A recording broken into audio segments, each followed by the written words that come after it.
News में आ रहा है कि हो सकता है कि तुम्हारा सिलेबस रिड्यूस ना हो, और मैक्सिमम चांस है कि तुम्हारे सिलेबस रिड्यूस नहीं होगा।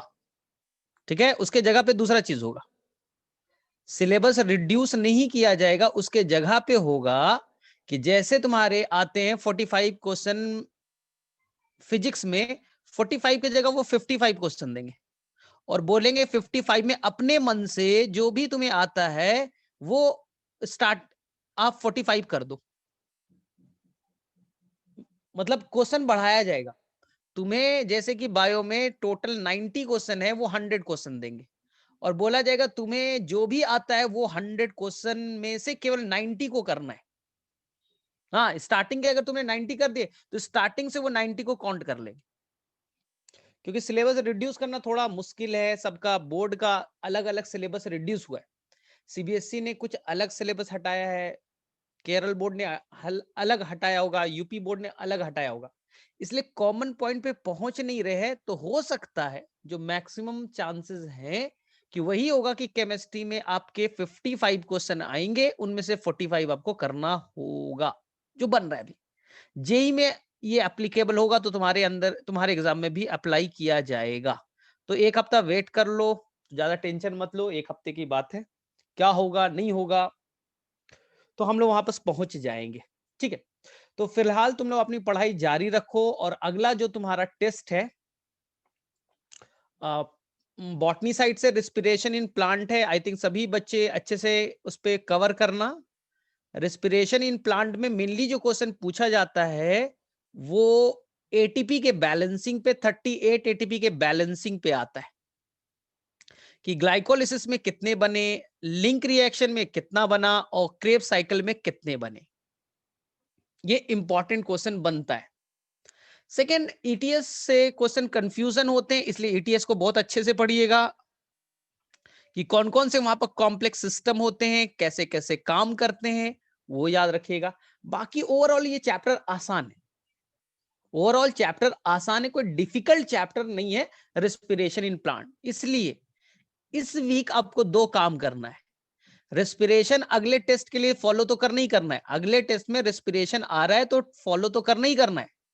साथ साथ आप ट्रांसपोर्ट इन प्लांट को भी फोकस करना है। इस वीक में दो चैप्टर आपको कवर करने हैं, एक रेस्पिरेशन तो करना ही करना है, और साथ साथ आपको कवर करना है ट्रांसपोर्ट इन प्लांट ना। अब ट्रांसपोर्ट है बहुत बड़ा और लेंदी है। अगर सबसे मैं बोलूं सबसे खतरनाक चैप्टर अगर पूरे 11th का है तो वो ट्रांसपोर्ट है। तुम्हें पता नहीं कोई और लगता होगा बॉटनी के साइड से, ठीक है। मुझे तो क्लियर है कि ट्रांसपोर्ट सबसे खतरनाक है, क्योंकि यहां पर बहुत सारे टर्म्स आ जाते हैं, डीपीडी, ओपी, टीपी। तो पहले तो यही सब टर्म समझने में निकल जाता है टाइम। फिर आ जाता है कि भैया ट्रांसपीरेशन पुल क्या होता है, मास फ्लो हाइपोथेसिस क्या होता है, हाँ गटेशन क्या होता है, रूट प्रेशर क्या होता है, कई सारी कहानियां आ जाती है। इसलिए मैंने इस बार क्या किया है कि बहुत ही शॉर्ट शॉर्ट, मतलब कि मैंने कई सारे वीडियोस बनाए।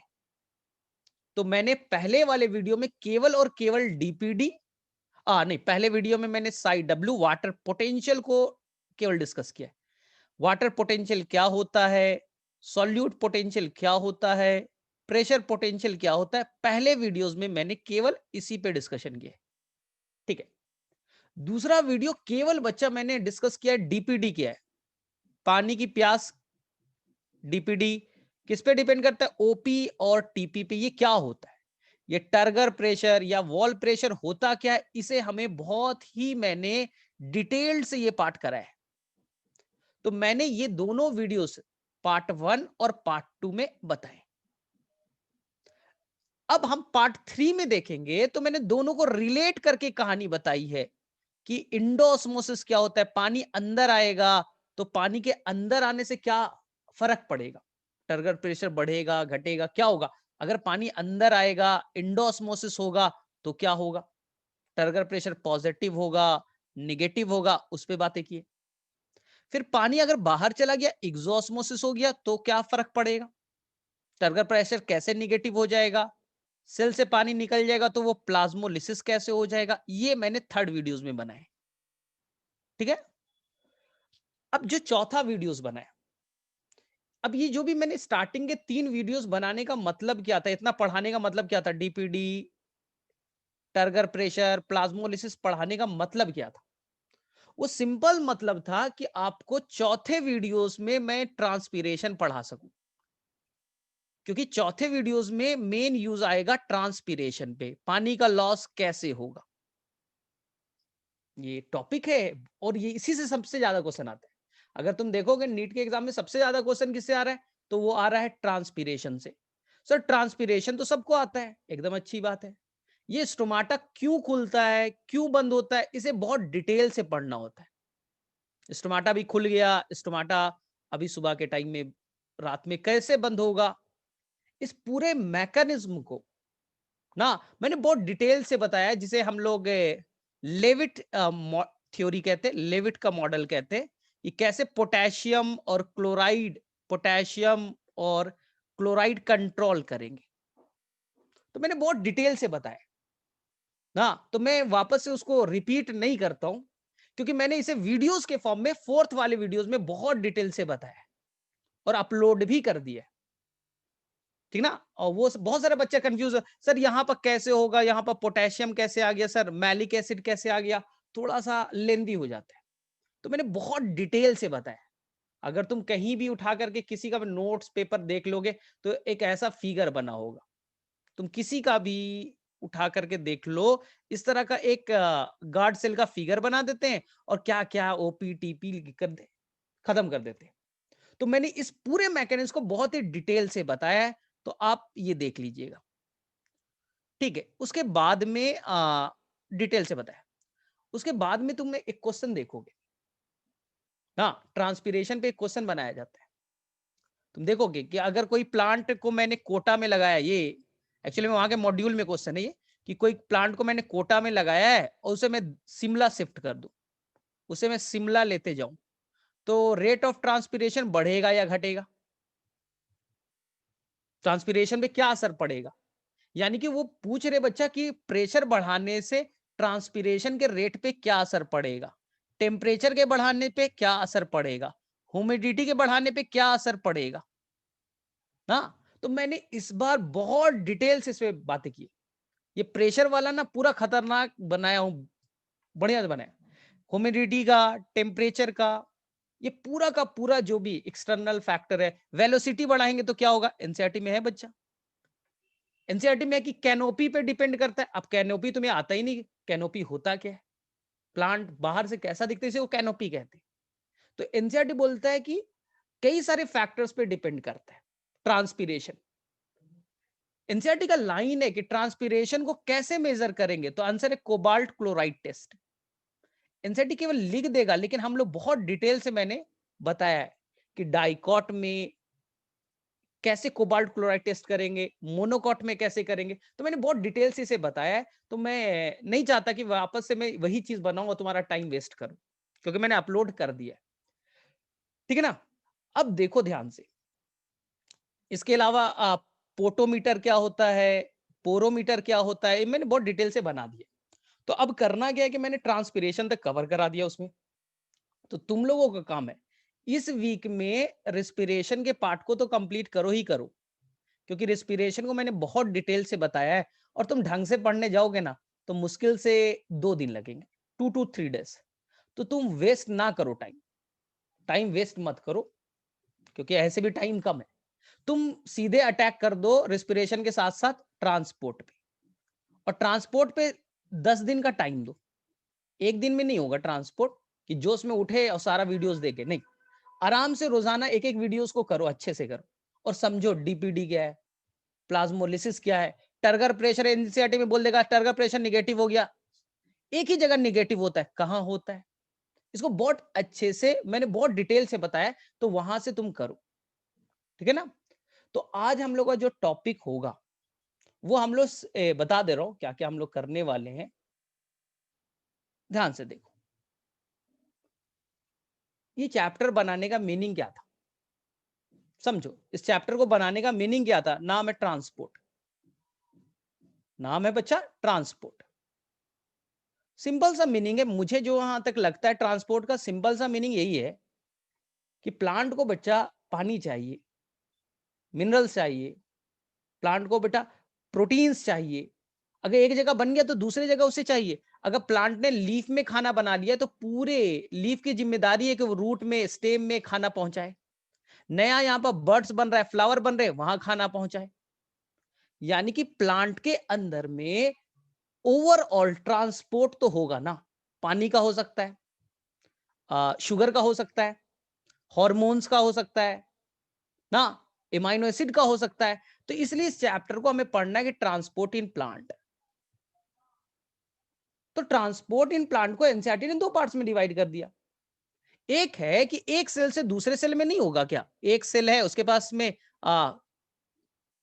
ना केटायन ज्यादा है, दूसरे वाले में कम है, तो यहां से यहां हो गया, एक सेल से दूसरे सेल में हो गया, one cell to another cell. या एक ही सेल है बच्चा, एक ही सेल है और इसके अंदर में ये है बच्चा आपका वैक्यूल। इसके अंदर में बच्चा लोग मान लीजिए कि सोडियम कम है, बाहर में सोडियम ज्यादा है, तो ज्यादा से अंदर आ गया या अंदर से बाहर चला गया। तो इसी को कहते हैं शॉर्ट डिस्टेंस ट्रांसपोर्ट। एक सेल से दूसरे सेल में जाना ना, या बाहर से अंदर आना, अंदर से बाहर जाना, कुछ भी हो सकता है। एक सेल से दूसरे सेल में गया, या बाहर में कुछ नहीं, फ्लूइड मीडियम है, फ्लूइड है, तो बाहर से अंदर आ गया, अंदर से बाहर चला गया, तो ये शॉर्ट डिस्टेंस कहलाएगा। या एक ही सेल के अंदर में साइटोप्लाज्म से एक्सचेंज करना सेल ऑर्गेनल में, ये माइटोकॉन्ड्रिया है। माइटोकॉन्ड्रिया में कोई सब्सटेंस अंदर आता है या माइटोकॉन्ड्रिया से सब्सटेंस बाहर जाता है, तो इसी को एनसीईआरटी ने शॉर्ट डिस्टेंस ट्रांसपोर्ट नाम दिया। नाम से ही लग रहा है कि छोटी दूरी की तय ना। अब शॉर्ट डिस्टेंस ट्रांसपोर्ट के बाद में हमें करना है बच्चा, यहां पास आपका रूट है और यहां पास कोई प्लांट 100 मीटर का ये लीफ है। पानी का है, पानी तो मिट्टी में है, पानी तो मिट्टी में है। अब 100 मीटर तक ऊपर चढ़ना, 100 मीटर तक ऊपर चढ़ना कोई शॉर्ट डिस्टेंस तो नहीं। पानी मिट्टी में है और 100 मीटर ऊपर चढ़ करके लीफ तक पहुंचना, ये लॉन्ग डिस्टेंस है। इसी को कहते हैं ट्रांसलोकेशन, इसी को कहते हैं ट्रांसलोकेशन। जहां भी लॉन्ग डिस्टेंस की बात की जाएगी, ट्रांसलोकेशन। सिंपल। लीफ ने खाना बनाया, लीफ ने खाना बनाया क्योंकि हरा रंग का है। रूट बोल रहा है हमें भी खाना दो, भूख लगा है। स्टेम बोल रहा है हमें भी खाना दो, हमें भी भूख लग रहा है। तो अब स्टेम की जिम्मेदारी, लीफ की जिम्मेदारी है सभी जगह खाना को प्रॉपर वे में भेजे, इसलिए उसे फिर से लंबी दूरी, लॉन्ग डिस्टेंस कराना है। क्या नाम हुआ? ट्रांसलोकेशन। तो ट्रांसलोकेशन जहां भी होगा, कोई स्पेशल पाइप के थ्रू होगा, जिसे जाइलम और फ्लोएम कहेंगे। तो जहां भी जाइलम एंड फ्लोएम वर्ड आ जाए, उसके थ्रू ट्रांसपोर्ट आए, तो याद रखिएगा वो लॉन्ग डिस्टेंस की कैटेगरी में आएंगे, यानी हाईवे से चल रहा है। Simple. Xylem and phloem highway का नाम है। हाईवे से तुम्हें जाना है बेटा लॉन्ग डिस्टेंस की तरह। और गली, ये सब बेटा गली है, ये एक सेल है, ये दूसरा सेल है, चलो भैया आपस में कर लो। तो जहां भी आप जाइलम फ्लोएम के थ्रू करेंगे, उस वर्ड को एनसीईआरटी यूज करेगा ट्रांसलोकेशन। ठीक है। अब ट्रांसलोकेशन क्यों जरूरी है, थोड़ा लॉजिकल सीखना, थोड़ा लॉजिकल चलो। सिंपल। मैंने बोला कि ये प्लांट है, ये प्लांट का रूट है, ये रूट है, ये स्टेम है, स्टेम है, और ये बच्चा नोड, नोड पे लगे होते लीफ। लीफ को फोटोसिंथेसिस करना है, उसे चाहिए बेटा वाटर, उसे चाहिए वाटर। और वाटर तो मिट्टी में ना, और ये बेटा हाइट है इसकी 100 मीटर, 100 मीटर का लंबा प्लांट है। सोचो, अब फिजिक्स भी तो तुम पढ़ते हो कि एक पानी का बच्चा रूट से एब्जॉर्ब होकर के ऊपर अगेंस्ट ग्रेविटी कैसे जाएगा। पानी अगेंस्ट ग्रेविटी कैसे ऊपर की तरफ चढ़ेगा, 100 मीटर ऊपर कैसे चढ़ सकता है। तो पानी का movement from the root to the leaf, root to the leaf against gravity, against gravity पानी का नीचे से ऊपर जाना, इस टॉपिक को हम लोग कहेंगे ascent of SAP. Ascent of SAP, ध्यान से सुनिए, पहले वर्ड को क्लियर कीजिए ना, एसेंट ऑफ सैप। वापस से सुनिए, पानी मिट्टी में था, रूट में एब्जॉर्ब हुआ, कैसे हुआ सर बताएंगे। मान लीजिए रूट से अपने आप अगेंस्ट ग्रेविटी कैसे चढ़ेगा और लीफ तक पहुंचेगा। अगेंस्ट ग्रेविटी पानी का राइज करना, वो भी 100 मीटर प्लांट है, कुछ प्लांट तो 130 मीटर के हैं, लार्जेस्ट प्लांट। हाँ, पढ़ोगे रेडवुड ट्री, सिकोया प्लांट में, तो वहां पानी अपने आप अगेंस्ट ग्रेविटी कैसे चढ़ेगा, ascent of SAP. Sir SAP क्यों नाम बोला, वाटर क्यों नहीं बोला आपने। हाँ, ये क्वेश्चन बनता है। सर सैप मतलब क्या, सैप का मतलब है जो पानी जाएगा वो पानी प्योर नहीं जाता, वो पानी के अंदर में डिसॉल्व मिनरल्स होते हैं, कीटायन एनायन होता है। तो जो मिनरल्स डाइल्यूट सॉल्यूशन के फॉर्म में पानी और उसमें कुछ मिनरल्स है मिल गए, तो उसी को सैप वर्ड कहते हैं, सैप। सर कैसे जाएगा, इतना लंबा कैसे जाएगा, इसलिए इवोल्यूशन ने डिसाइड किया इतना लंबा दूरी कैसे ट्रेवल करोगे, तो हमने बच्चा यहां पर बनाया जाइलम नाम का पाइप। जाइलम देखो हार्डनेस भी देगा, नहीं तो बेटा प्लांट वीक हो जाएंगे, गिर जाएंगे नीचे। प्लांट खड़ा क्यों है, 100 मीटर का प्लांट एकदम स्ट्रेट क्यों खड़ा है, क्योंकि जितना ज्यादा लंबा होंगे सर उतना ज्यादा हमें सनलाइट मिलेगा, उतना ऊपर जाएंगे लीफ को सनलाइट मिलेगा। लेकिन सर अगर पतला, अगर स्टेम सर वीक हो गया तो गिर नहीं जाएगा। इसलिए इवोल्यूशन ने बनाया जाइलम नाम का पाइप, एक तो पानी को कंडक्ट करने में हेल्प करेगा और दूसरा हार्डनेस। जाइलम के टिश्यू डेड होते, हार्ड होते, इसलिए वो क्या देगा, हार्डनेस देगा कि वो खड़ा रह सके। मुक्का मारो प्लांट के ऊपर में, चोट तुम्हें लगेगा, प्लांट को नहीं लगेगा। बोले ठीक है। लेकिन सर ये पानी कैसे चढ़ गया ये बताओ पहले मुझे। सिंपल, ये बेटा आपकी घर है और आपके घर में 5 फ्लोर है, 1 फ्लोर 2 फ्लोर 3 4 5। आपको रोजाना पानी की जरूरत है, ये आपका वाटर टैंक है, घर के ऊपर में पानी की टंकी है 500 लीटर वाली। सर पानी कैसे चढ़ेगा, तुम जाते हो सुबह में, मोटर ऑन किया, स्विच ऑन किया, मोटर के अंदर में क्या है, मोटर पानी तो मिट्टी में था, पानी कहां है, मिट्टी में है।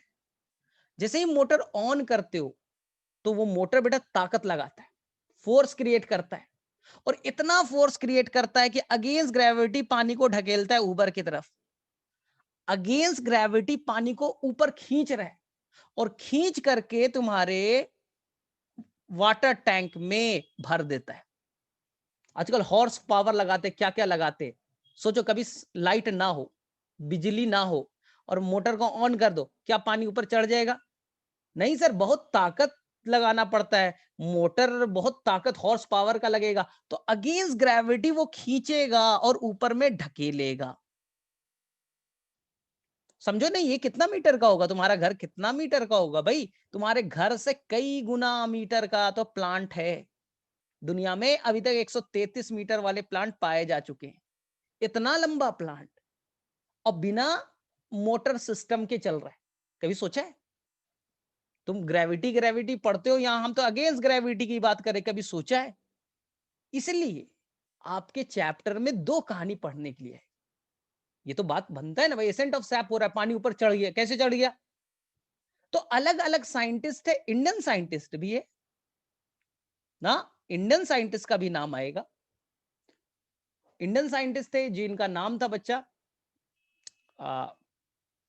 आपके बोस, हम लोग पढ़ेंगे वहां पर, जो सुभाष चंद्र बोस के भाई थे, सुभाष चंद्र के बोस के भाई थे, उन्होंने भी थ्योरी दिया कि पानी कैसे अगेंस्ट ग्रेविटी ऊपर जाएगा, पल्सेशन थ्योरी कहलाएगा। हम लोगों के टाइम में पढ़ना था, तुम्हें पढ़ना वढ़ना नहीं, तुम्हें टॉपिक में पढ़ना है कि पानी के चढ़ने के 2 रीजन है, एसेंट ऑफ सैप के 2 रीजन है। एसेंट ऑफ सैप, एसेंट का मतलब ऊपर चढ़ना, डिसेंट मतलब नीचे आना, एसेंट मतलब ऊपर आना। एसेंट और सैप का मतलब समझ में आ गया, पानी मिनरल्स के साथ में डिसॉल्व फॉर्म में। आपकी एनसीईआरटी के अकॉर्डिंग 2 थ्योरी है, एक थ्योरी है बच्चा root pressure theory. Root pressure theory हम लोग डिस्कस करेंगे, हम लोग बहुत डिटेल से पढ़ेंगे, टेंशन मत लीजिए।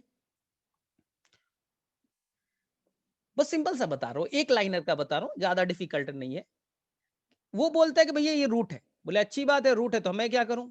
बोले ये स्टेम है, बोले अच्छी बात है, और ये लीफ है, अच्छी बात है भाई। एक लाइन में बच्चा, ज्यादा डिफिकल्ट नहीं करना चाहिए। रूट प्रेशर ये कहता है, देखो पहले नाम में लेकर रूट प्रेशर लगाएगा और पानी को ढकेलेगा। मुझे कुछ नहीं आता, मैं इतना तो मान सकता हूं रूट में ताकत है और ताकत से पानी को ढकेल दी। अब जस्टिफाई कैसे करूं? बोलता है कि रूट बच्चा, रूट के अंदर में जो रूट का सेल है, ठीक है, रूट, ठीक है ना, यहां रूट, रूट एनर्जी खर्च करेगा।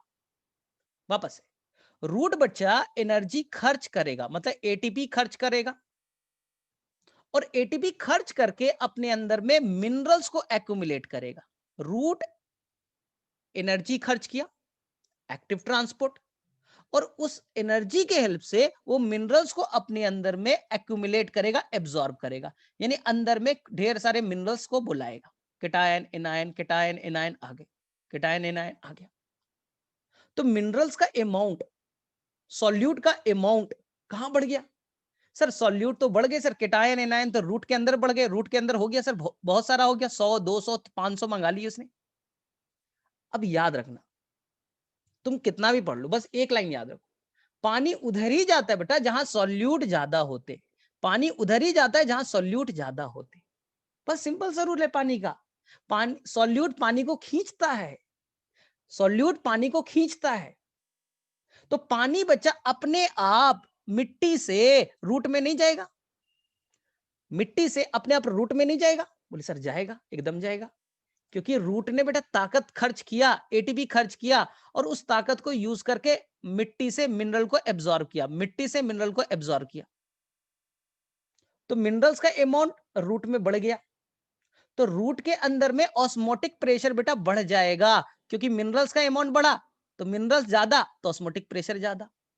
तो पानी अपने आप रूट के अंदर इंटर कर जाएंगे, रूट के अंदर इंटर कर जाएगा, और धीरे धीरे रूट के जाइलम में बैठने लगेगा।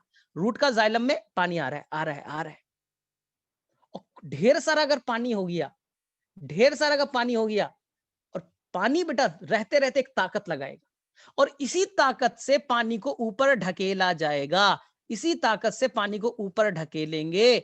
तो रूट ने वो प्रेशर लगाया तो नाम रूट प्रेशर।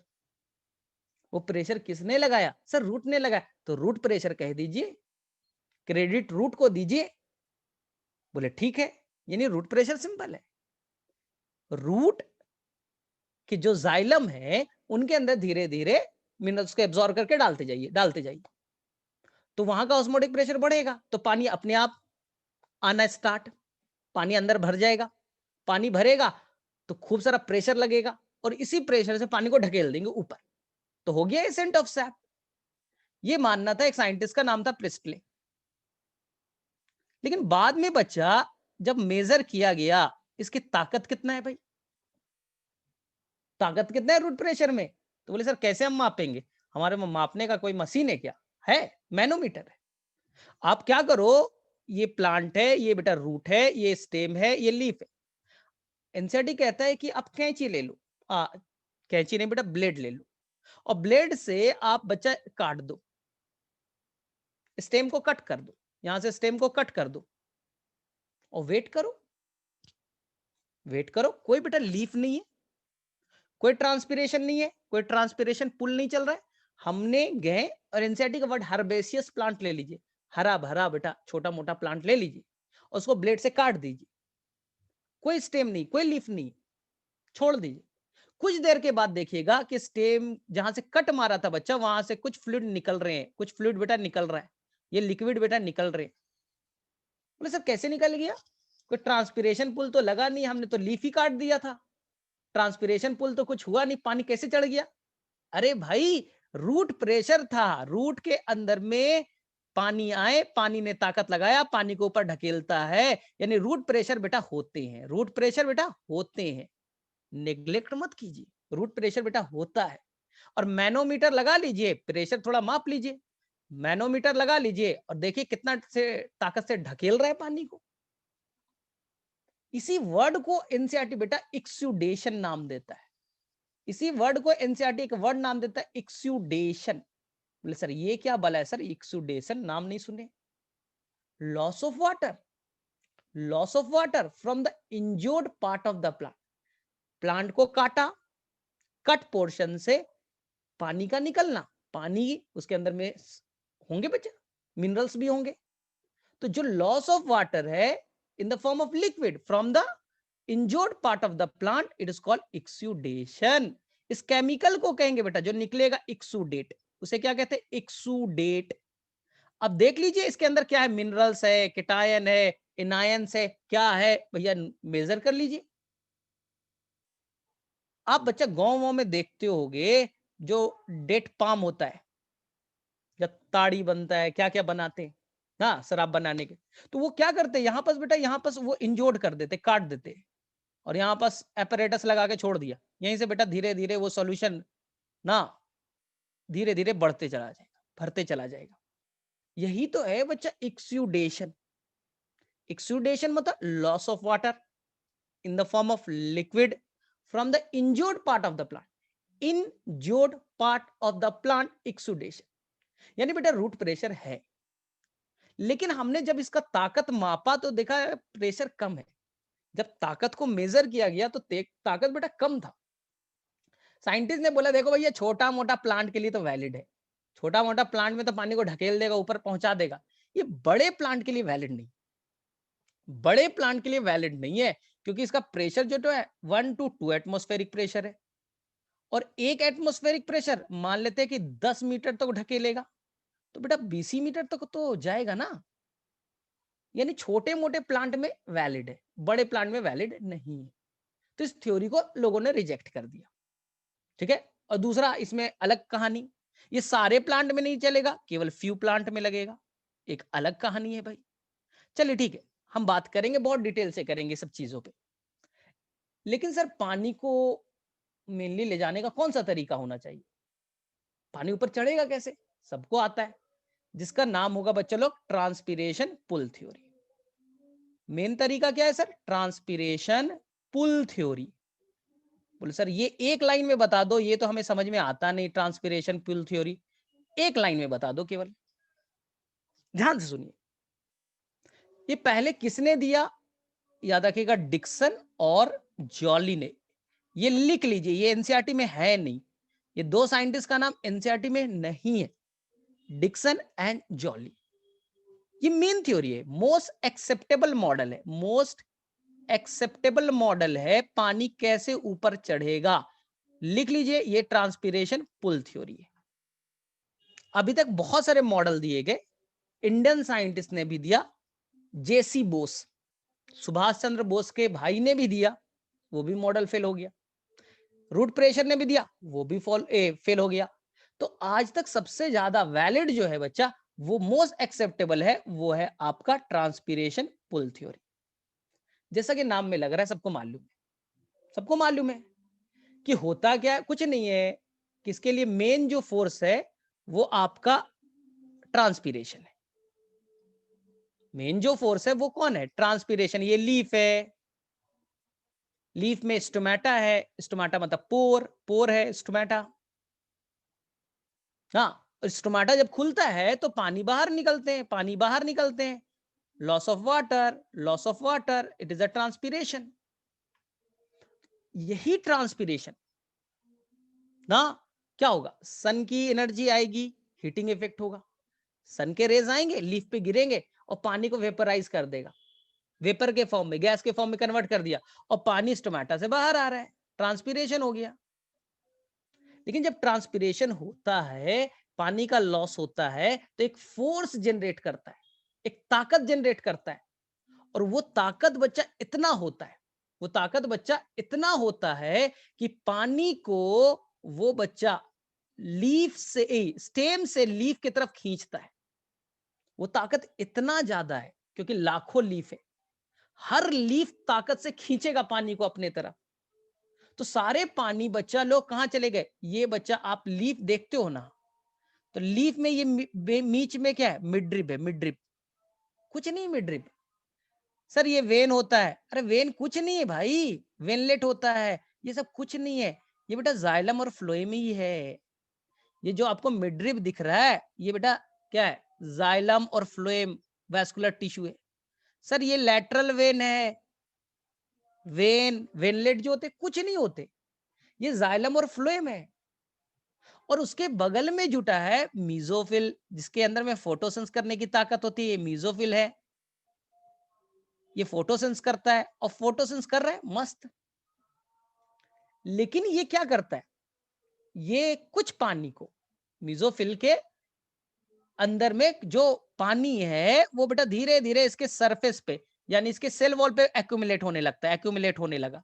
और कुछ कुछ बच्चा इंटरसेलुलर स्पेस में, मीजोफिल सेल के बीच में जो जगह है उसका नाम है इंटरसेलुलर स्पेस। दो सेल के बीच का जगह इंटरसेलुलर स्पेस, वहां पानी बैठा हुआ है। अब सनलाइट आया, हीटिंग इफेक्ट हुआ, वाटर वेपोराइज हो गया। और जब वाटर वेपोराइज हो गया तो ये स्टोमेटा के थ्रू बाहर निकलना स्टार्ट हुए, बाहर निकलना स्टार्ट हुए, बाहर निकल रहा है। और जब स्टोमेटा खुला, पानी वेपोराइज होकर बाहर निकला, तो पानी इंटरसेलुलर स्पेस में घट गया। तो वो मीजोफिल सेल को बोलेगा, पानी दे भाई, पानी कम हो गया, मीजोफिल सेल पानी डाल, मीजोफिल सेल पानी दो, पानी दो, पानी दो। मीजोफिल सेल देगा, ले लो, मेरा क्या जा रहा है, मेरा अपना पानी थोड़ी है, मैंने तो फोटोसिंथेसिस के लिए पानी लाया था, और तुझे मैं पानी दे दूंगा, ले ले। तो पानी बच्चा मीजोफिल सेल से गया इंटरसेलुलर स्पेस में, और वहां पानी वेपोराइज हो रहा है, और वेपोराइज होकर के पानी बाहर निकल रहा है, ट्रांसपीरेशन। तो धीरे धीरे क्या हो रहा है, मीजोफिल सेल में पानी घट गए। मीजोफिल बोलेगा, मुझे क्या मतलब है, लेटरल वेन मुझे पानी दे, वेनलेट मुझे पानी दे, मिडरिप मुझे पानी दे। तो पानी अब मिडरिप से मांगा जाता है, वेन से मांगा जा रहा है, वेनलेट से पानी मांगा जा रहा है। तो अब सारे पानी मिडरिप से वेन में, वेनलेट में, वहां से मीजोफिल सेल में जा रहे, और मीजोफिल सेल से पानी बाहर यानी कि इंटरसेलुलर स्पेस में गया, और वहां से पानी स्टोमेटा से बाहर जा रहे। इसी दौरान लाखों पानी बेटा, लाखों वाटर मॉलिक्यूल गैस के फॉर्म में कन्वर्ट हो रहा है, जिससे कि एक फोर्स जनरेट होता है। इसी को फोर्स को आप कहते हो ट्रांसपिरेशन पुल।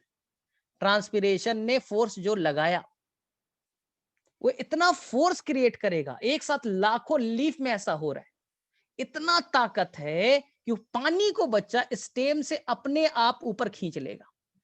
स्टेम से जो रूट में था, अपने आप पानी ऊपर की तरफ खींच गया, रूट से पानी अपने आप बेटा स्टेम में चढ़ गया। वो ताकत अभी खत्म नहीं हुआ है, वो इतना ताकतवर है, इतना ताकतवर है कि पानी बच्चा रूट से अपने आप स्टेम में इंटर कर गया, अपने आप ने, मिट्टी से, सॉइल से बेटा रूट में, रूट से स्टेम में, स्टेम से लीफ में, लीफ से मीजोफिल सेल में, मीजोफिल सेल से स्टोमेटा में। पूरा बेटा कनेक्शन है, पूरा बेटा कनेक्शन बना हुआ है। सुबह होगी, सनलाइट गिरेगा, वाटर को वेपराइज करेगा, वाटर बेटा बाहर निकलेंगे, और वाटर बाहर निकलेंगे, पानी की कमी, मीजोफिल सेल मिडरिप से मांगेगा, वेन से मांगेगा, वेन बोलेगा मेरे पास पानी नहीं है भाई। ऐसे से लाखों लीफ के वेन एक साथ, एक साथ स्टेम के जाइलम से पानी मांगेंगे। तो स्टेम के जाइलम में कहां है, इतना ताकत बन चुका है कि पानी को अगेंस्ट ग्रेविटी ऊपर ढकेल दिया गया। एनसीईआरटी वर्ड यूज करेगा, पहली बार बच्चा जो आप पढ़ते हो प्रेशर पोटेंशियल साइपी, प्रेशर पोटेंशियल बेटा साइपी, वो बेटा नेगेटिव माना जाएगा। सर क्यों, रूल है, रूल है इस चैप्टर का, और मैंने बहुत अच्छे से बताया, एक लाइन में बता देता हूं इस चैप्टर का रूल। कहीं भी बच्चा आप पानी ऐड करोगे, कहीं भी बच्चा आप सिस्टम में पानी को ऐड करोगे, साइपी पॉजिटिव मानोगे। पानी ऐड करोगे प्रेशर बढ़ेगा, पानी ऐड करोगे प्रेशर बढ़ेगा, ठीक है। और कहीं भी बच्चा अगर पानी निकालोगे, पानी निकालोगे, तो साइपी को हम लोग नेगेटिव मानेंगे, साइपी को बेटा नेगेटिव मानेंगे, साइपी को नेगेटिव मानेंगे ना। तो दो रूल है, अगर पानी ऐड हुआ अंदर आया तो साइपी पॉजिटिव, पानी सिस्टम से बाहर निकला ट्रांसपिरेशन में क्या हो रहा है, ट्रांसपिरेशन में क्या हो रहा है, पानी बेटा बाहर निकल रहा है, साइपी नेगेटिव हो गया, और इसी ताकत से पानी को खींचा जा रहा है, पानी को खींचा जा रहा है, और इतना ताकत है कि पानी बेटा मिट्टी से रूट में इंटर कर जा रहा है। तो इसलिए एब्जॉर्प्शन ऑफ वाटर भी बेटा पैसिव होता है। 96% जो पानी होते हैं जो मिट्टी से रूट में जाते हैं वो बेटा पैसिव एब्जॉर्प्शन होता है। कुछ नहीं करना, ट्रांसपिरेशन पुल लगने दो, हम बैठे हुए हैं, खींचेगा, हम खींच करके ऊपर आ गए, हम खींच करके ऊपर आ गए, रूट से पानी अंदर चला गया। तो एनसीईआरटी बोलेगा इसके पीछे कौन सी कहानी, जो आपने ये चीज पढ़ा पानी खींच गया, तो एनसीईआरटी बोलेगा कि 4 कहानी, इस स्टोरी में 4 कहानी, ध्यान से सुनो, 1 मिनट। हाँ, इस स्टोरी में मैंने बोला बेटा 4 कहानी, बोले कौन कौन, एनसीईआरटी पढ़ते हैं। जो ताकत लगा, इसमें बड़ा खतरनाक खतरनाक वर्ड आएगा। पहला वर्ड बोलेगा कि कोहेजन लगेगा, कोहेजन बेटा कोहेसिव फोर्स बनाएगा, पता नहीं मुझे कोहेजन होता क्या है, फिजिक्स का वर्ड है। दूसरा एडहेसिव फोर्स बनेगा, बोले सर कैसे, क्योंकि एडहेजन लगेगा, एनसीईआरटी में ब्लैक पॉइंट। तीसरा वर्ड एनसीईआरटी यूज करेगा सरफेस टेंशन, मुझे भी ज्यादा नहीं मालूम सरफेस टेंशन के बारे में।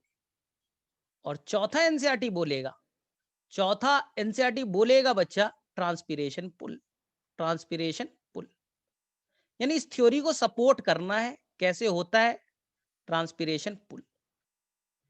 इसके अलावा बच्चा एनसीईआरटी में 2 वर्ड और आएंगे जो फिजिक्स के ही है, कैपिलरिटी, क्या होता है मुझे थोड़ा सिखा दीजिएगा, कैपिलरिटी वर्ड एक आएगा, एक वर्ड आएगा बेटा high tensile strength, high tensile strength.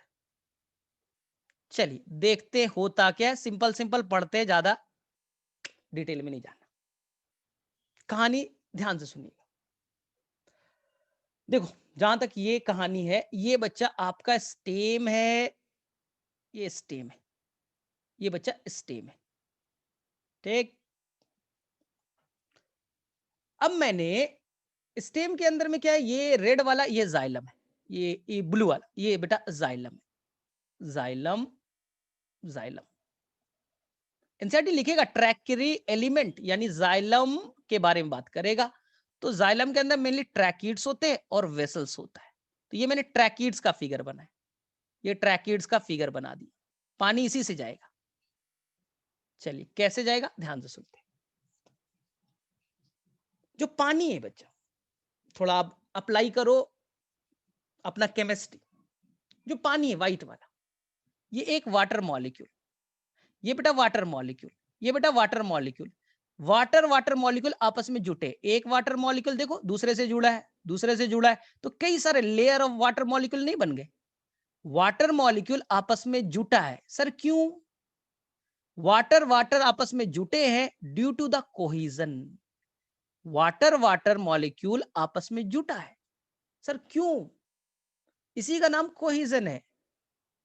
Sir कैसे जुटे, केमिस्ट्री बच्चे लोग, आपको पता है ना H2O ये वाटर है, और आपको बताया ये वाटर में ऑक्सीजन ज्यादा इलेक्ट्रोनेगेटिव है, तो इस पे minus delta charge, negative charge होता है, और हाइड्रोजन लेस इलेक्ट्रोनेगेटिव है, तो इस पे स्लाइट पॉजिटिव चार्ज, यानी डेल्टा पॉजिटिव, मतलब स्लाइट है थोड़ा सा है, इसलिए।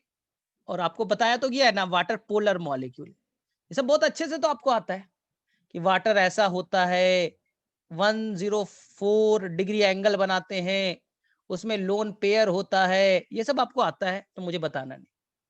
इस पे डेल्टा नेगेटिव और इस पे डेल्टा पॉजिटिव होते हैं। सर उससे, अब ये दूसरा वाटर मॉलिक्यूल है, ये बेटा दूसरा वाटर मॉलिक्यूल है, ये बच्चा दूसरा वाटर मॉलिक्यूल है, ये बेटा फिर से दूसरा वाटर मॉलिक्यूल है। देखिए वाटर मॉलिक्यूल, ढेर सारे वाटर मॉलिक्यूल बना दिए, तो वाटर वाटर मॉलिक्यूल आपस में अट्रैक्ट हो रहा है। सर कैसे, कैसे, तो मैंने आपको बोला है वाटर मॉलिक्यूल आपस में हाइड्रोजन बॉन्ड बनाएगा, ये देखिए डेल्टा पॉजिटिव डेल्टा नेगेटिव आपस में जुड़ गए, वाटर मॉलिक्यूल मैंने बताया, तो यहां पर देखिए फिर से वाटर मॉलिक्यूल बना देता हूं, यहां पर आपस में हाइड्रोजन बॉन्डिंग हो गया, वाटर बना दीजिए, आपस में हाइड्रोजन बॉन्ड बना रहे हैं, तो वाटर का वाटर से जुड़ना, it is a cohesion. Sir कैसे? हाइड्रोजन बॉन्ड, हाइड्रोजन बॉन्ड, तो वाटर वाटर एक दूसरे से चिपके, खाली नहीं है यहां पर, वाटर वाटर एक दूसरे से चिपका हुआ है, चिपका हुआ है, चिपका हुआ है, इट इज अ कोहेजन। बोले ठीक है, तो पहला चीज आई थिंक क्लियर हो गया। Due to hydrogen bond, water molecule is attracted towards each other, चारों तरफ से आपस में जुटा है, लेयर बना हुआ है, ठीक है। एनसीईआरटी का दूसरा लाइन एडहेजन, ध्यान से ये बेटा वापस से देखो, ये बेटा लिग्नीन, ये जो जाइलम है, जाइलम का जो दीवार, ये मैंने बनाया था बच्चा आपका वेसल्स, वेसल्स, ट्रैकीड और वेसल्स मेनली यही होते हैं पानी ले जाने के लिए। तो जो वेसल्स का दीवार है बच्चा, वो होता है लिग्नोसेल्यूलोज से बना हुआ। लिग्नोसेल्यूलोज मतलब लिग्नीन और सेल्यूलोज है।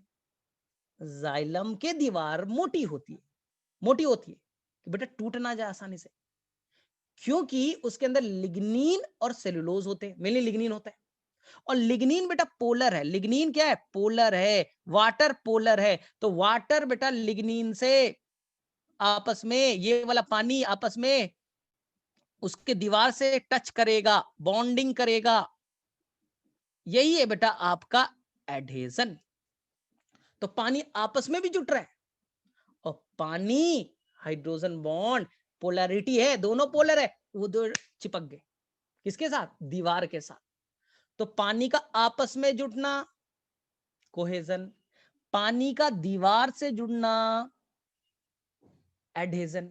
ये दो कोहेजन और एडहेजन के चलते पानी बेटा पूरी तरह से एक्यूमुलेट हो गया, भरा पड़ा है।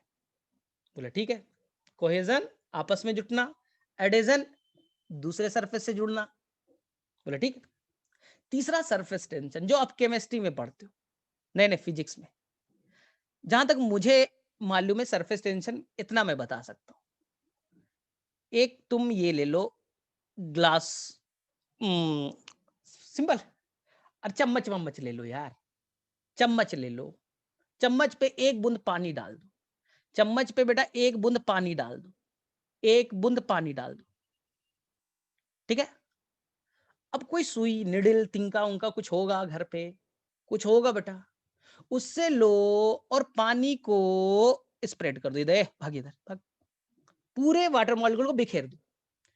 एक वाटर का ड्रॉपलेट लिया, ड्रॉप लिया, चम्मच पे गिरा दिया, उसके जितने वाटर थे उसको बिखेर दो, बोले इधर उधर जा, और थोड़ी देर बाद देखो, वो बेटा जो वाटर मॉलिक्यूल इधर उधर आपने बिखेरने की कोशिश की है, तो वाटर के अंदर एक प्रॉपर्टी है, वाटर के अंदर एक प्रॉपर्टी है। तुमने क्या किया, उस चम्मच के अंदर में जो भी एक बूंद पानी रखा था, सारे वाटर मॉलिक्यूल को बिखेरने की कोशिश की। पानी के अंदर बेटा सरफेस टेंशन है, वो चाहेगा सारे वाटर मॉलिक्यूल फिर से एक जगह एक्यूमुलेट हो जाएं, फिर से बेटा एक जगह एक्यूमुलेट हो जाए, कम सरफेस एरिया में रहना पसंद करते हैं, सरफेस एरिया कम में रहना पसंद करते हैं, सरफेस टेंशन। पानी ना अंदर की तरफ खींचता है, सिंपल। अगर तुमने इस ट्यूब में पानी डाल दिया, सिंपल, इस ट्यूब में तुमने पानी डाल दिया, पानी से भर दिया, पानी से भर दिया ना, तो जो अंदर का पानी है वो बाहर वाले पानी को खींचेगा, बाहर वाले पानी को बेटा अंदर वाला खींचेगा, खींचेगा। तभी तो इस तरह से कुछ मिनिस्कस वगैरह इस तरह का बन जाता है, कुछ फिजिक्स में पढ़ते हो कि जो बाहर सरफेस वाला वाटर मॉलिक्यूल को अंदर वाला खींच रहा है, यही बेटा खींचना सरफेस टेंशन है, कि खींच बेटा सरफेस एरिया को कम कर, सरफेस एरिया को कम कर। तो सरफेस टेंशन सिंपल है, पानी को कम से कम एरिया पसंद है, पानी को बेटा कम से कम एरिया में रहना पसंद है, it is a surface tension. तो समझिए, यहां जितने पानी के मॉलिक्यूल हैं इसके अंदर भरे हुए, वो चाहते हैं बेटा एक दूसरे को चिपका के रखे ना, आपस में जोड़ करके रखे, it is a surface tension. और लिक्विड में, गैस में रहता तो भागते रहता, अगर ये गैस मॉलिक्यूल रहता तो क्या होता? सोचिए, एनसीईआरटी ने यही तो एक्सप्लेन भी किया है कि ये आपने डब्बा लिया और यहां आपने 100 वाटर मॉलिक्यूल रखे और यहां 100 वाटर मॉलिक्यूल रखा, लेकिन यहां बेटा गैस में, तो वाटर मॉलिक्यूल की मर्जी, इधर उधर इधर इधर भागा है भाई, आराम से गैस से घूमते रहेंगे भाई, कोना में बोलेगा। लेकिन बेटा यही 100 अगर वाटर मॉलिक्यूल लिक्विड में है, 100 के 100 बच्चा देखिए सरफेस एरिया कम में रहेगा। एनसीईआरटी ने यही लिखा है। गैस में 100 वाटर मॉलिक्यूल बेटा बिखरे पड़े, सरफेस एरिया ज्यादा ऑक्यूपाई कर रहे, और बेटा जब लिक्विड है सरफेस एरिया कम ले रहे। कम सरफेस एरिया में रहना सरफेस टेंशन, सरफेस टेंशन। अब ध्यान से सुनना, अब एनसीईआरटी बहुत अच्छा लाइन बोलेगा जो किसी जमाने में, चलो ठीक है, अब मैं क्या बोलूं, ठीक है। अब देखो सरफेस टेंशन भी आ गया, अब पानी को बेटा खींचा जा रहा है, ध्यान से सुनना बच्चा, ट्रांसपिरेशन चला, लॉस ऑफ वाटर हो रहा है, लीफ से पानी निकल रहे हैं, इतना ताकत से बेटा फोर्स जनरेट किया, इतना ताकत से फोर्स जनरेट किया कि ये बच्चा जो आपका वाटर मॉलिक्यूल है ना बिखर जाएगा। ध्यान से सुनना, ट्रांसपिरेशन पुल में बहुत ताकत है, इतना ताकत है, ये जो वाटर मॉलिक्यूल का मैंने बनाया ना लेयर और लेयर, ये सब लेयर बनाया ना, एक बार में सारे पानी को बिखरा देगा, मतलब तोड़ देगा, कण कण में तोड़, अलग अलग कर देगा। लेकिन एनसीईआरटी लिखता है बच्चा, due to the cohesion, adhesion और surface tension, water contain high tensile strength. NCERT का लाइन है कि बेटा जब ट्रांसपिरेशन पुल करेंगे तो इतना ताकत है, वाटर बेटा बिखर जाएगा, अलग अलग हो जाएंगे उसके, ना टुकड़े टुकड़े हो जाएंगे, पानी अलग अलग हो जाएगा। लेकिन due to the cohesive cohesion force generate कराया, कोहेसिव फोर्स, उधर एडहेजन का फोर्स चल रहा है, और इधर सरफेस टेंशन, इन लोग तीनों ने मिलकर के वाटर के प्रॉपर्टीज को बच्चा एक टेंसाइल स्ट्रेंथ दिया है। सर टेंसाइल स्ट्रेंथ मतलब खींचो तुम, ट्रांसपिरेशन पुल बेटा खींच रहा है, लेकिन ये टूटने के लिए तैयार नहीं है। ये बेटा ऊपर तो चढ़ जा रहे हैं, लेकिन बेटा बीच में बिखर नहीं रहा है। रबर ले लो, रबर ले लो, बोलते हैं ना बहुत टेंसाइल होता है, इलास्टिसिटी ज्यादा है, खींचो, क्या टूटता है? नहीं सर। क्यों नहीं टूटता? वो लंबा तो हो जा रहा है, टूट नहीं रहा है, क्योंकि सर उसमें इलास्टिसिटी ज्यादा है। यही इलास्टिसिटी को मैंने टेंसाइल स्ट्रेंथ का। अब ट्रांसपिरेशन पुल में बहुत ताकत, मान लो ट्रांसपिरेशन पुल है बेटा 1000 एटमॉस्फेरिक प्रेशर, हाँ, और पानी तो बेटा फटाफट इतना प्रेशर को बर्दाश्त थोड़ी कर पाएगा, टूट जाएगा, अलग अलग हो जाएंगे। इसको बर्दाश्त करने के लिए बेटा टेंसाइल स्ट्रेंथ चाहिए कि बेटा जुड़े रहे, कुछ भी हो हम लोग अलग नहीं होंगे। तो इन तीनों ने बेटा दिया क्या? सरफेस टेंशन, कोहेजन और एडहेजन ने एक टेंसाइल स्ट्रेंथ दिया कि पानी बेटा एक साथ ऊपर चढ़ रहा है, एक साथ सारे पानी अब ऊपर चढ़ेंगे, ये अलग नहीं हो पाए। तो ये चौथा बेटा एनसीईआरटी एक्सप्लेन करता है ट्रांसपिरेशन पुल। और अब सोचिए, आपने फिजिक्स में ये भी पढ़ा है कि अगर कोई बीकर में बेटा पानी ले लो, पानी ले लो, और इसके अंदर में एक बहुत ही पतला सा ट्यूब डाल दो, नैरो ट्यूब डाल दो, नैरो ट्यूब डाल दो, और एक बेटा थोड़ा मोटा ट्यूब ले, डायमीटर ज्यादा है, ले लीजिए, पानी आपने यहां तक फिलअप किया था। तो कैपिलरिटी क्या होती है? मुझे ज्यादा नहीं, मुझे बस इतना याद है, कैपिलरिटी का मतलब सिंपल है, rise in water against gravity. पानी का नैरो ट्यूब में राइज करना, यानी पानी का नैरो ट्यूब में राइज करना, इट इज अ कैपिलरिटी। लेकिन इट डिपेंड्स ऑन डायमीटर, जिसका डायमीटर यानी चौड़ाई, मोटापा ज्यादा है तो पानी वहां राइज करेगा करेगा करेगा, कम करेगा। लेकिन बेटा जिसका डायमीटर कम है वहां राइज ज्यादा करेगा। देख सकते हो यहां बेटा राइज यहां तक किया, यहां तक किया ना, इसी को बेटा कैपिलरिटी कहते हैं। इसी का फायदा जाइलम उठा लिया, इसी का फायदा जाइलम उठाएगा। ये स्टेम है, स्टेम में चाहता बच्चा जो जाइलम नाम का पाइप है इतना मोटा बना सकते थे, हमने बनाया था अभी। हम चाहते बच्चा इतना मोटा एक वेसल्स बना लेते और खूब पानी जाता, खूब पानी जाता मस्त होकर के। बेटा कोई बड़ा ट्री है, मोटा ट्री है, चाहता एक जाइलम रखता है, मोटा पाइप, पानी ऊपर जाता। नहीं, बेटा तुम्हारे घर का पाइप नहीं है कि बेटा ऊपर एकदम बन बन पानी जा रहा है ऊपर, इतना मोटा पाइप है। प्लांट ने बेटा जानबूझ करके जो अपना स्टेम बनाया है, ये स्टेम बनाया है, उसके अंदर में छोटे छोटे पाइप है, छोटे छोटे बेटा वेसल्स और ट्रैकिड्स है। अब समझ में आया क्यों? क्योंकि नैरो ट्यूब बनेगा तो कैपिलरिटी लगेगा, नैरो ट्यूब होगा, पतला ट्यूब होगा तो कैपिलरिटी, यानी कि पानी राइज करना आसान हो जाएगा। अगर यही बेटा हम मोटा पाइप बनाते, अगर हम मोटा पाइप बनाया तो देखो कैपिलरिटी तो कम होगी ना। इसलिए प्लांट चाहता बच्चा एक साथ में एक ही जाइलम बनाता, मोटा पाइप पानी ऊपर चढ़ जाता, पॉसिबल नहीं था। इसलिए उसने ढेर सारे नैरो नैरो नैरो लाखों जाइलम यानी कि ट्रैकिड्स और वेसल्स बनाए नैरो ट्यूब वाले, कि कैपिलरिटी ज्यादा से ज्यादा लगे और अगेंस्ट ग्रेविटी इंक्रीज कर जाए। तो ये बेटा डिक्सन एंड जॉली का मानना था। ये किसका मानना था बेटा? डिक्सन एंड जॉली का। बच्चा यहां तक पढ़ता है, खुश हो जाता है, लेकिन मेन चीज पढ़ता नहीं। बच्चा यहां तक पढ़ा, पांचों चीज पढ़ा, खुश हो गया, छुट्टी कर दिया, नहीं। ध्यान से सुनना, एनसीईआरटी बहुत ब्यूटीफुल लाइन लिखता है, बहुत अच्छा लाइन लिखता है, लेकिन हम वहां तक पहुंच नहीं पाते। मैं पहले से रिपीट कर दूं, चीजें को समझो पहले वापस से। मैंने बोला ये बच्चा आपका स्टेम है, ये स्टेम है, और स्टेम में आपने बनाया, समझाने के लिए मैंने बनाया, ये बेटा आपका ट्रैकिड्स है या वेसल्स है, ये वेसल्स है। चलिए, वेसल्स में भी पानी जाता है, ट्रैकिड से भी जाता है। इस वेसल्स के अंदर वाटर बच्चा एक वाटर के लेयर मौजूद है, एक नहीं बेटा ढेर सारे वाटर, एक लेयर बनाया, ये दूसरा लेयर। सर क्यों दूसरा लेयर उससे जुड़ा हुआ है, बीच में गैप क्यों नहीं है? सर ये एक वाटर मॉलिक्यूल है, दूसरा क्यों चिपका हुआ है? सर दूर में क्यों नहीं है? सर यहां पर क्यों नहीं वाटर, बीच में ही क्यों बनाया?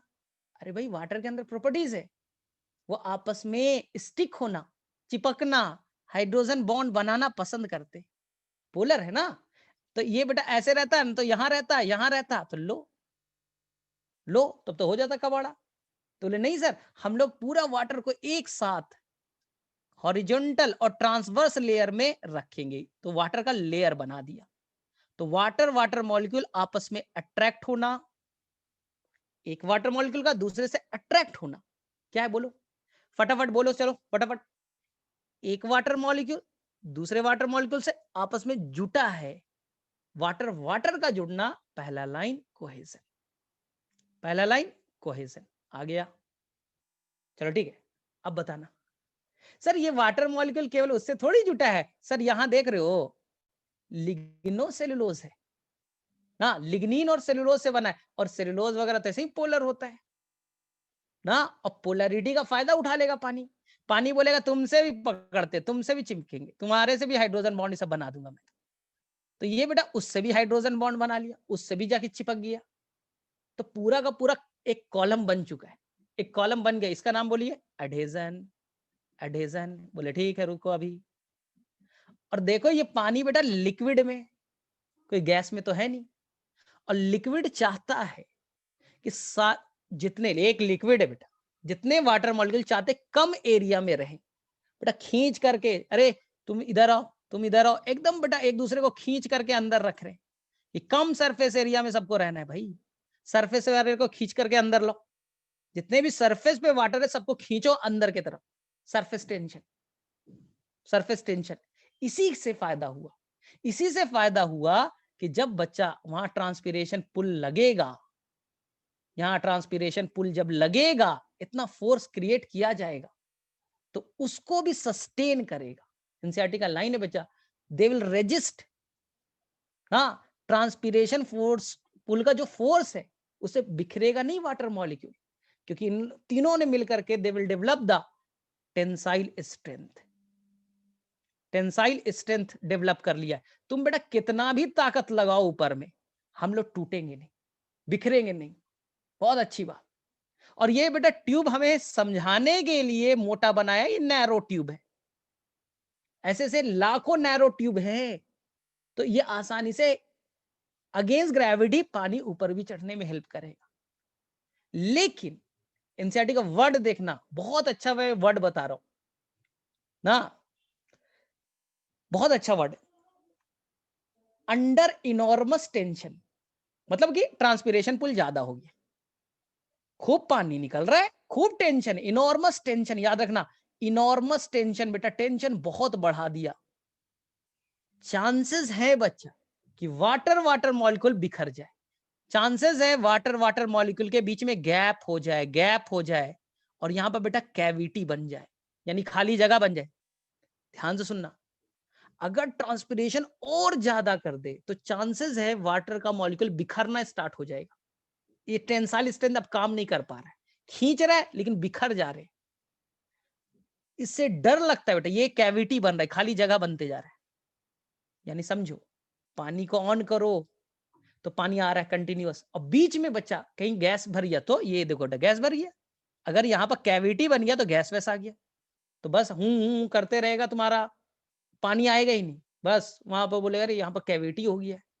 तो इस चीज का डर होता है प्लांट को बेटा, इस चीज का डर है कि अगर बेटा इनॉर्मस टेंशन हो गया तो बेटा यहाँ पर तो कैविटी बन जाएगा, फिर पानी चढ़ेगा कैसे भाई, ये तो पानी पूरा बिखर रहा है।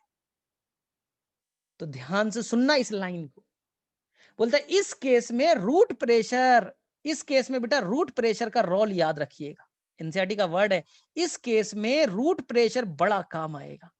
बोले क्या करेगा रूट प्रेशर? रूट प्रेशर तो बेटा रूट में लग रहा है, रूट प्रेशर कहां लग रहा है? रूट में। वो बेटा नीचे से पुश करेगा, ढकेलेगा बेटा, ढकेलेगा धकेलेगा धकेलेगा पानी को, कि जो तुम्हारा बिखराव हो रहा है उससे रुक सको ना। अंडर इनॉर्मस टेंशन जब पानी बिखरने की बात कर रहा है तो ये बेटा नीचे से ढकेलेगा, कैविटी ना बने, गैस ना बने, नहीं तो बेटा गैप आ गया ना, फिर बेटा बहुत मुश्किल हो जाएगा पानी का चढ़ना। तो ये बेटा रूट प्रेशर का मेन काम यही है कि कोई भी प्लांट, हायर प्लांट भी हो तो क्या दिक्कत है, हम बेटा नीचे से थोड़ा सा धक्का मारेंगे ना कि तुम्हारी जो कैविटी बनने की बात हो रही है उससे बचाया जा सके।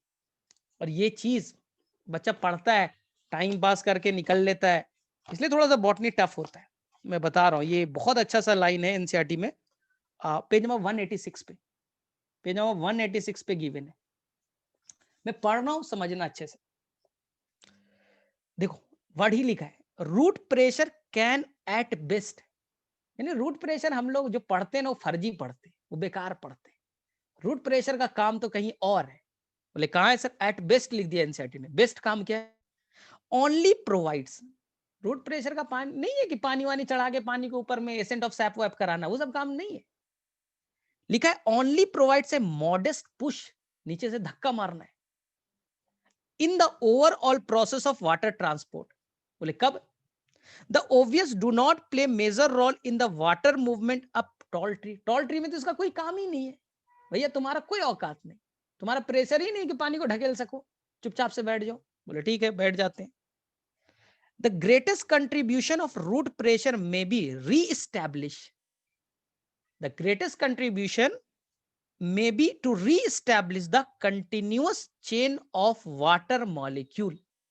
देखो बेटा जो अभी कंटिन्यूअस वाटर का लेयर बना हुआ है ना, इसको मेंटेन रखना उसका मेन काम है। देखो फिर से पढ़ो, the greatest contribution of root pressure may be to re-establish, वापस से उस लेयर को री-एस्टैब्लिश करना है, ठीक है। The continuous chain of water molecule in the xylem which often break, जो प्राय ब्रेक हो जाते हैं अंडर द इनॉर्मस टेंशन, जब ट्रांसपिरेशन बहुत तेज होता है, इतना ताकत लगता है कि बेटा वाटर बिखरने लगते हैं। अगर पानी बिखर गया, अंदर में कैविटी आ गया ना, तो ये आगे बड़ा मुश्किल हो जाएगा, ठीक है। In the xylem which often break under enormous tension created by transpiration, root pressure does not account for the majority of water transport. Most water meet this need by transpiration pull. अब कहते हैं देखो भैया पानी वानी को चढ़ाने लेने में रूट प्रेशर का काम नहीं, रूट वो ट्रांसपिरेशन पुल है। मिट्टी से पानी अंदर जाना रूट ट्रांसपिरेशन पुल के थ्रू, ऊपर जाना ट्रांसपिरेशन पुल के थ्रू, लीफ तक जाना ट्रांसपिरेशन पुल के थ्रू। तो ट्रांसपिरेशन पुल ने एक्चुअली में पूरा का पूरा, आप समझिए, ये जो एनसीईआरटी में मैंने पढ़ दिया ना उसको समझिए। ये देखिए देखिए कितना अच्छा लाइन एनसीईआरटी ने लिखा है। कहता है कि पानी जो है, ये देखिए, ये ट्यूब है, जाइलम नाम का ट्यूब, ये वाटर मॉलिक्यूल कंटिन्यूअस चेन में, कंटिन्यूअस चेन में, यही लिखा था ना एनसीईआरटी ने, कंटिन्यूअस चेन में, लीफ में, स्टेम में, रूट में, इस तरह के। और ये ठीक है, एनसीईआरटी का वर्ड बेटा कंटिन्यूअस चेन में होते हैं। आप खोलिए, स्टोमाटा खोलिए, पानी बाहर आएगा, ठीक है। अब ध्यान से सुनिएगा, कंटिन्यूअस चेन, लेकिन ये आपस में चेन जुड़े भी है, यही है बेटा कोहेजन, यही है कोहेजन। और ये आपस में इससे भी जुटा है, किससे जुटा है बोलिए, ये जुटा है यहां से, यहां से, यही है एडहेजन, यही है एडहेजन। कम एरिया में रहना, सरफेस टेंशन, इन तीनों के चलते टेंसाइल स्ट्रेंथ। अब खींचो, अब खींचो बच्चा, खींचो। तो बोले तुमको क्या लग रहा है, एक एक है हम लोग बहुत सारे दोस्त है, सब दोस्त एक साथ बन, सारे दोस्त वाटर मॉलिक्यूल एक साथ पकड़ में आ चुके हैं। तुम बेटा कितना ताकत से खींचोगे ना, हम अलग हो ही नहीं पाएंगे, क्योंकि हमारे अंदर में टेंसाइल स्ट्रेंथ है। लेकिन अगर इनॉर्मस टेंशन आ गया तो, इनॉर्मस टेंशन आ गया तो बेटा ये डर है, ये बेटा डर है कि यहां यहां से बीच बीच से टूटना स्टार्ट हो जाएगा, टूटना स्टार्ट हो जाएगा। देखिए ये बेटा बीच से ब्रेक हो रहे, वाटर मॉलिक्यूल बीच से ब्रेक होते जा रहा है, चेन बेटा ब्रेक हो रहा है। तब क्या करेंगे, यही लिखा ना एनसीईआरटी में, under enormous tension the continuity of water will break down, वो ब्रेक कर जाएगा। तो क्या करेंगे, तो बोलेंगे सर क्या करेंगे, तो नीचे से बेटा कुछ पुश देना, ढकेले, नीचे से बेटा कुछ ताकत से ढकेले कि ये कंटिन्यूटी, देखिए जो टूटा था, ढकेल दो भैया जुड़ जा, ढकेल दो भैया जुड़ जा, ढकेल दो भैया जुड़ जा। तो ये बेटा कंटिन्यूटी को मेंटेन रखना है। तो ये रूट प्रेशर का मेन काम यही है कि इसको बेटा इस कंटिन्यूटी को मेंटेन रखना। चलो भाई, किसे किसे समझ में आया कि बकवास लगा, कुछ कुछ मैंने नया चीज तो पढ़ा है भाई, आज कोशिश किया कि तुम लोगों को वो पार्ट को समझा दूं। चलो फटाफट हैंड रेज करो।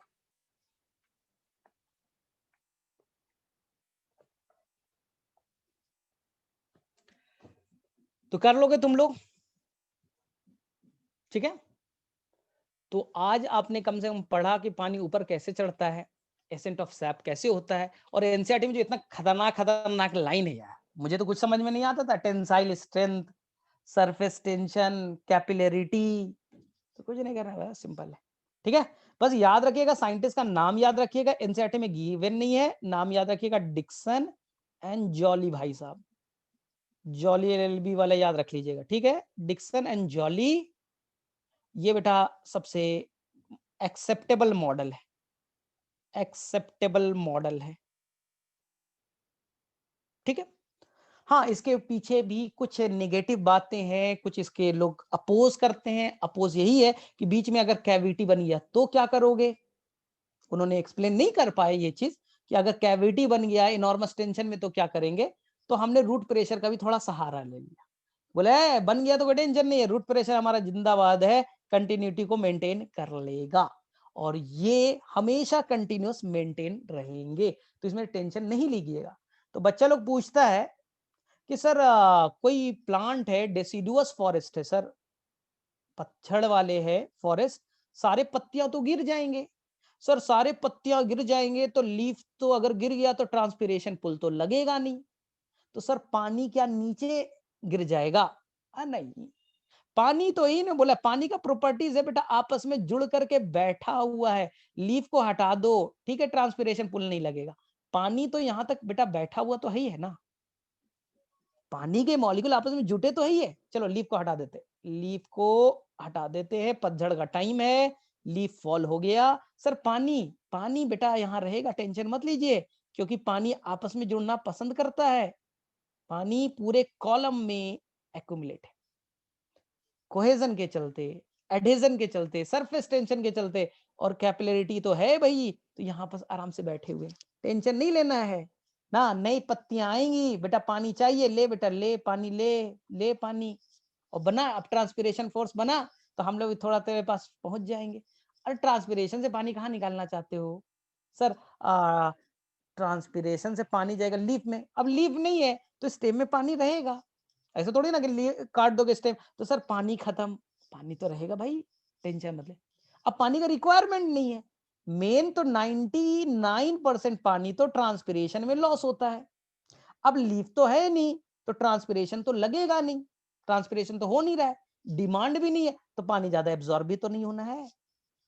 क्या वर्ड है, 99% पानी ट्रांसपिरेशन में निकल जाता है। अब लीफ गिर गए तो 99% पानी का रिक्वायरमेंट भी नहीं है। अब थोड़ा एंजाइम को थोड़ा देखना है, टर्जिट वर्जिट करना है, बस यही करना है ना। तो इतना पानी तो हमने वाटर कॉलम में भर ही रखा है, तो टेंशन किस चीज का सर, पानी अब कैसे जाएगा ऊपर, ऊपर कहां भेजोगे, आसमान में। अब जरूरत ही नहीं है तो कहां भेजोगे, जो पानी यहाँ फिलअप है, टेंशन मत लीजिए, ठीक है। तो कोई टेंशन नहीं लेना है, आराम से करना है। चलो ठीक है, तो ये मैंने बहुत अच्छे से करा दिया आप लोगों को। मेरे में से आपको एक्सुडेशन समझ में आ गया, ठीक है। एक वर्ड से कंफ्यूज मत होना, एक वर्ड आएगा गट्टेशन, गट्टेशन और एक्सुडेशन में कंफ्यूज मत होना।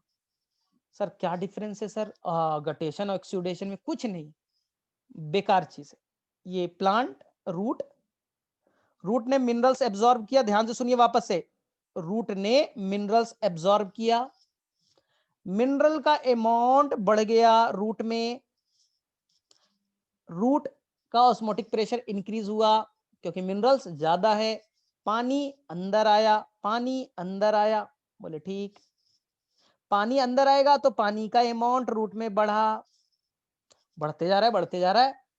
तो ये पानी बेटा अगेंस्ट ग्रेविटी पानी को ढकेल देगा, इतना ताकत लग रहा है, आ रहा है पानी पानी पानी पानी पानी, पानी में फोर्स, वो बेटा अगेंस्ट पानी को ऊपर चढ़ाने में कामयाब हो गया, it is the root pressure. अब बेटा ये पहुंच गया, ए ले ले ले पानी को चढ़ा दिया मैं ऊपर। छोटे प्लांट बेटा, छोटे हर्बेसियस प्लांट में ही लगेंगे। ये बेटा लीफ, पानी देखो ऊपर चढ़ के बेटा बैठा हुआ है, पानी यहाँ आ गया, धक्का मार रहा है, धक्का मार रहा है पानी लीफ में। लीफ बोल रहा है रुको, अभी देख रहे हो ठंड का टाइम है और अभी लेट नाइट है, क्या बेटा लेट नाइट, पहला लाइन लेट नाइट है और दूसरा लाइन सेकेंड लाइन, पहला लेट नाइट और अर्ली मॉर्निंग, जब बेटा ह्यूमिडिटी ज्यादा होती है, ह्यूमिडिटी ज्यादा है यानी बाहर में पानी ज्यादा है, लेट नाइट अर्ली मॉर्निंग, जब ह्यूमिडिटी ज्यादा यानी कि ठंड के टाइम में, ठंड के टाइम में क्या होगा भाई, ह्यूमिडिटी ज्यादा है तो बेटा पानी कम निकलेगा, ट्रांसपिरेशन कम होगा, ट्रांसपिरेशन कम होगा, ट्रांसपिरेशन कम होगा, लॉस ऑफ वाटर कम हो रहा है। ठंड का टाइम है, रात का टाइम है, ट्रांसपिरेशन कम हो रहा है, अब पानी आगे यहाँ बैठा हुआ है, बोले पानी ऊपर से फिर से ढकेल रहा है, फिर से ढकेल रहा है, पानी ऊपर चढ़ गया, तो बेटा एब्जॉर्प्शन ज्यादा, एब्जॉर्प्शन ज्यादा और ट्रांसपिरेशन कम, एब्जॉर्प्शन ज्यादा और पानी ज्यादा एब्जॉर्ब और transpiration come. Excess amount of water leaf में, पानी एक्सेस हो गया कहां, लीफ में, तो बेटा यहां से कुछ वाटर मॉलिक्यूल लीफ के सरफेस से, मार्जिन से लिक्विड फॉर्म में निकल जाएंगे, इसी का नाम है गट्टेशन। वापस से सुनो,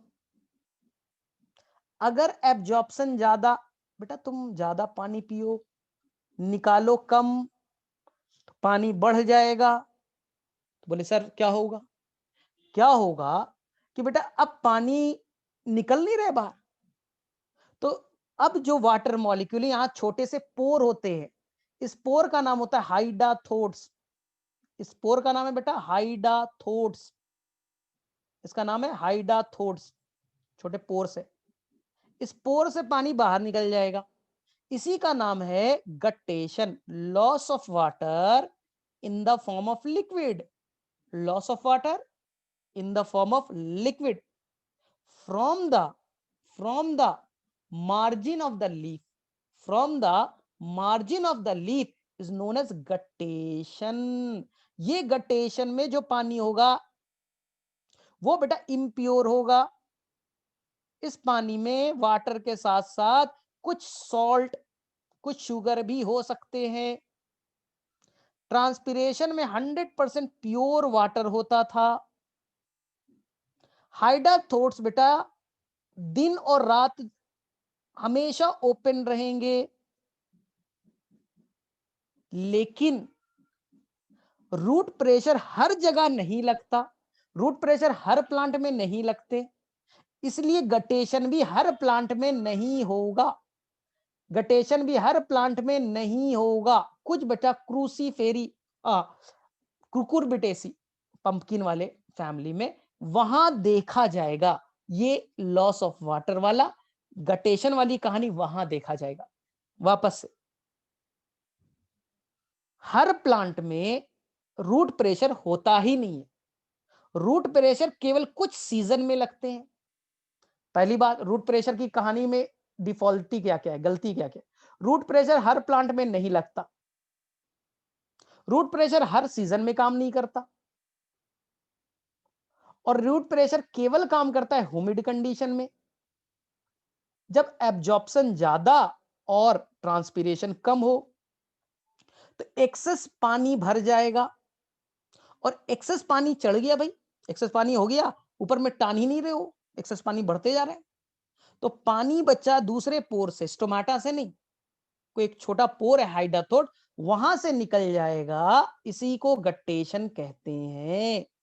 सर एक्सुडेशन, एक्सुडेशन भी पानी का निकलना लिक्विड फॉर्म में, लेकिन इंजोर्ड पार्ट से, इंजोर्ड पार्ट से यहां से काट दूं, यहां से मैं काट देता हूं, तो यहां से पानी का निकलना एक्सुडेशन, इंजोर्ड पार्ट से। और अनइंजोर्ड पार्ट, लीफ क्या इंजोर्ड पार्ट है, लीफ तो इंटैक्ट पार्ट है, वहां से पानी का निकलना गटेशन, और इंजोर्ड पार्ट से निकलना एक्सुडेशन। दोनों के लिए रिस्पॉन्सिबल कौन है? Answer is the, answer is the root pressure. यही धक्का मारता है भैया, निकल जा निकल जा निकल जा, तो कुछ प्लांट, छोटे मोटे प्लांट निकाल देते, तो टेंशन नहीं लेना है, तो इसमें कोई कंफ्यूजन क्रिएट करने वाली बात नहीं है। चलो ठीक है, तो मेरे में से कर लोगे अब देखो, अब कुछ नहीं पढ़ाऊंगा, टेंशन मतलब, ठीक है। इसके बाद में इस चैप्टर में एक ही कहानी बचती है, इस चैप्टर में एक ही कहानी बचती है, मास फ्लो हाइपोथेसिस, जो आज मैंने पढ़ाया है, शायद अपलोड कर दूं या तुम्हें भी बता दूंगा, क्योंकि तुम्हारे लिए बेटा अभी जूलॉजी का सिलेबस थोड़ा पीछे चल रहा है। इस वीक में तुम्हारे कौन सा आ रहा है, डाइजेस्टिव सिस्टम, 3 क्लास तो मिनिमम चाहिए ना, और हम तो बहुत आगे चल रहे भाई। हमारा ट्रांसपोर्ट फिनिश हो चुका है, हमारा plant growth and development finish हो चुका है, थोड़ा बताऊंगा मैं वो सब, differentiation, arithmetic, geometric growth, relative growth बता दूंगा, एक दिन लूंगा। और फिर हम लोग आ जाएंगे ट्रांसपोर्ट, तो हम लोग तो आगे चल रहे हैं, यानी कि ये 21 दिन हम लोग आगे हैं, टेंशन मत लीजिए, और लगभग हमारा ट्रांसपोर्ट 1-2 दिन में फिनिश हो जाएगा। और मेरी क्लास एक केमिस्ट्री में भी चली गई, तो ये भी एक इशू है। चलो ठीक है, तो तुम्हें ऐसे भी बॉटनी का टेंशन नहीं लेना, रटा दूंगा, टेंशन मत। बॉटनी आराम से करेगा, लेक्चर को रिलैक्स मूड से, रिकॉर्डेड वाले भी हो जाएंगे, तो बॉटनी का टेंशन नहीं लेना है। वो टाइम को फिजिक्स केमिस्ट्री, भाई पहले से बोल रहा हूँ, फिजिक्स केमिस्ट्री मेन है, मेन है। कितना बुरा करोगे ना, महा बेकार बच्चा होगे, तो 300 प्लस तो आएगा ही पाएगा। दुनिया का सबसे महानुभव बच्चा होगे, तब की कहानी बता रहा हूँ। पिछले बार कुछ महानुभव, नाम नहीं लूंगा, नाम नहीं लूंगा, जिनको मैंने पढ़ाया था बेटा, टोटल 360 आए, और बायो में 320 आ गए। देख लो भाई, इतना महानुभव कोई बच्चा हो सकता है क्या? टोटल 360 है, फिजिक्स केमिस्ट्री बायो मिला करके, उसमें 320। भाई साहब क्या करते हो रे भाई, इसलिए मैं चाहता हूँ ये गलती ना करो, हाँ, क्योंकि मैं करा दूंगा, बाकी सर करा देंगे। तो आपका जो मैंने भेजा है ना, वो फिजिक्स केमिस्ट्री वाला, उसको अच्छे से करिए, एक बार नहीं हो, 2 बार नहीं हो, 3 बार नहीं हो, 4 बार करो, उसमें बेटा कंसंट्रेट करो। उसके अलावा भी कुछ चाहिए तो मैं दे रहा हूँ, उसके अलावा भी कोई मेरे पास मटेरियल का जखीरा है, लेकिन मत पढ़ो उसमें, मत पढ़ो, और ज्यादा कंफ्यूजन क्रिएट होगा। कम पढ़िए, अच्छे से पढ़िए। तो आपको मैंने काम दिया है अब इस वीक का, कि ट्रांसपोर्ट का फर्स्ट वाला, जिसमें मैंने वाटर पोटेंशियल बताया, आई थिंक सभी बच्चों ने कर लिया होगा। सेकंड में डीपीडी ओपी बहुत अच्छे से बताया बच्चों, बहुत अच्छे से। केमिस्ट्री का क्वेश्चन भी करवाया हूं। तीसरा, सर वो समझ में नहीं आता सर, टर्गर प्रेशर कहाँ पॉजिटिव होगा, कहाँ निगेटिव होगा और कहाँ फ्लैसिड सेल कहलाएगा। मैंने बेटा तीसरी क्लास में पूरा डिटेल से प्लाज्मोलाइज्ड सेल, फ्लैसिड, टर्जिड ना, आइसोटोनिक, हाइपरटोनिक, पूरा डिटेल से बताया थर्ड वाले पार्ट में ना। और चौथे में बच्चा मैंने ट्रांसपीरेशन का वन ऑफ द बेस्ट बनाया, बहुत अच्छे से मैंने ट्रांसपीरेशन मन से पढ़ा है, ठीक है। और फैक्टर्स अफेक्टिंग मैं पहले पढ़ाता नहीं था उतना, लेकिन इस बार मैं ट्रांसपोर्ट पे कम से कम 10 लेक्चर बनाऊंगा, क्योंकि यही डिफिकल्ट है ना। तो इस पे मेरा मेन फोकस इसी चैप्टर पे है। तो चलिए अब नहीं ज्यादा बोलूंगा, ठीक है। तो अगले क्लास में हम लोग मिलते हैं, लेकिन आप लोग ट्रांसपोर्ट पे काम करो। देखो रिस्पिरेशन आता है यार, रिस्पिरेशन कितना पढ़ोगे। हाँ, रिस्पिरेशन में एक ही चीज पढ़ना कि बेटा बैलेंसिंग आ जाए, एटीपी कहाँ से कितने बनते हैं वो आ जाए, फिर प्रणाम करके निकल लेना, ट्रांसपोर्ट पे काम करो। इसमें बेटा पूरे बॉटनी में transport in plant, molecular basis of inheritance, मुझे लगता है यही दो है पढ़ने के लिए। इसके अलावा महा बेकार चीज है, उसके अलावा कहीं पर पढ़ने का नहीं है। मॉलिक्यूलर बेसिस ऑफ इनहेरिटेंस में बेटा घुमाते रहता है, इधर उधर करेगा, क्योंकि उसमें हमें कम से कम चाहिए तो 10 से 15 लेक्चर, तो ये टाइम हमारे पास कहाँ मिलेगा, फटाफट करोगे तब तो। इसलिए ट्रांसपोर्ट को 10 दिन का टारगेट लो और 10 दिन में एकदम अच्छे से, और पूरा डॉक्टरली पूरा मटेरियल जो तुम्हें स्टडी मटेरियल सारा का सारा एक एक क्वेश्चन बनाते जो, एक एक क्वेश्चन बना जो। चलो ठीक है, अब चलो बहुत बोल दिया, चलो ठीक है, सारे क्वेश्चंस बना जो ना। और मेरा मूड हुआ तो मैं ट्रांसपोर्ट का एक अलग से टेस्ट ले लूंगा। चलो ठीक है, फिर हम लोग मिलते हैं नेक्स्ट वीक।